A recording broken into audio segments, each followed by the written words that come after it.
Hello everyone, welcome to another video from windowslovers.com. This is my host Prajwal, and in today's video I'm going to show you how to quickly use your phone to scan a document and send it out as email or save it as a PDF file or any other format for future purposes. So let's get started.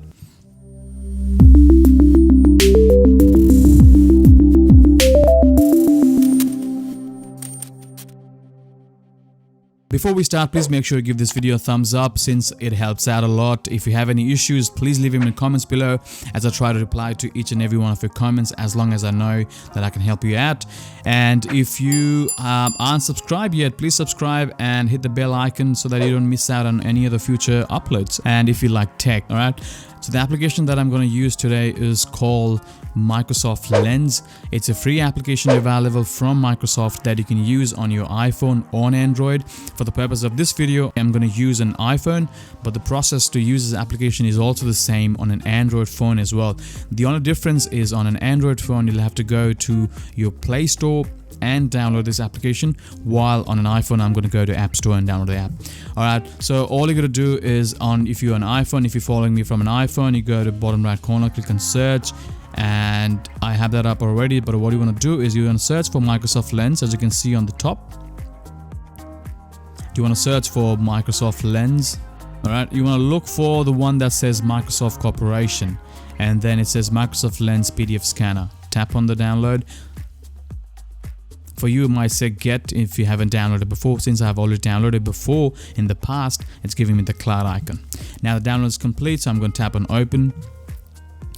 And it says you scan and clean your documents, whiteboards and business cards. So there's different things you can scan. You can scan a whiteboard, you can scan a document. This can be used for multiple purposes. And another really nice thing is you can save it as PDF. So it's like a real pocket scanner, and it works really good. Once you start using it, you will see the potential. And final thing, it's asking you to access the camera, which is required for this application.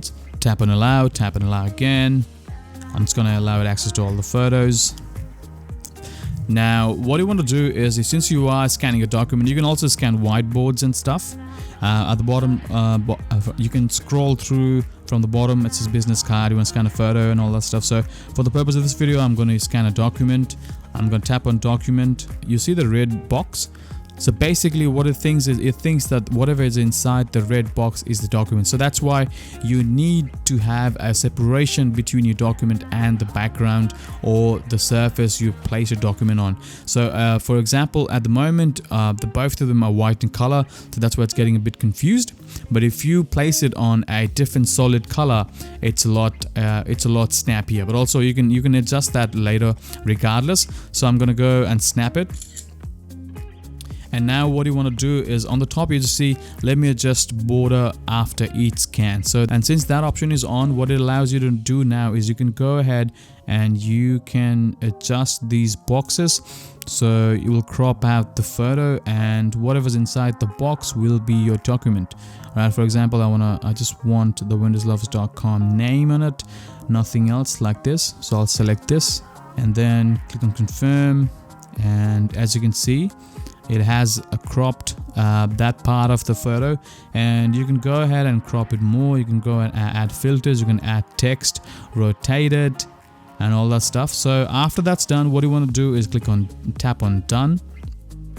And there's different options. So it says export to photo library. You can save it as an image, you can save it as a PDF file, you can save it to your OneNote document, you can save it to OneDrive. And at the bottom you can see there's an option that says share to mail. Alright, so you're going to tap on that. Now it says, for example, for me it says there's no mail account, so because I haven't set any default mail application for my iPhone. So if you don't have any default mail application, it will revert back to whatever other mail applications you might have. For example, on my phone I have Outlook, so it's giving me the Outlook prompt. But if you're not familiar on how to set up a default mail applications, all you can do is save as PDF, and depending on where you want to store it, tap on that. and there's your PDF file, and you can attach it to your email from your browser, or depending on how you use email on your phone, or you can straight away tap on mail and send it as an email. All right, so I hope that was helpful. Please make sure you give this video a thumbs up, and if any of the part was confusing, or if you run into any issues or have a better alternative to this, please make sure you leave in the comments or reach out to me, and I'll make another tutorial updating so that everyone benefits from your input. So like I said, like, subscribe, and hit the bell icon if you like tech. Thank you, and you have a nice day.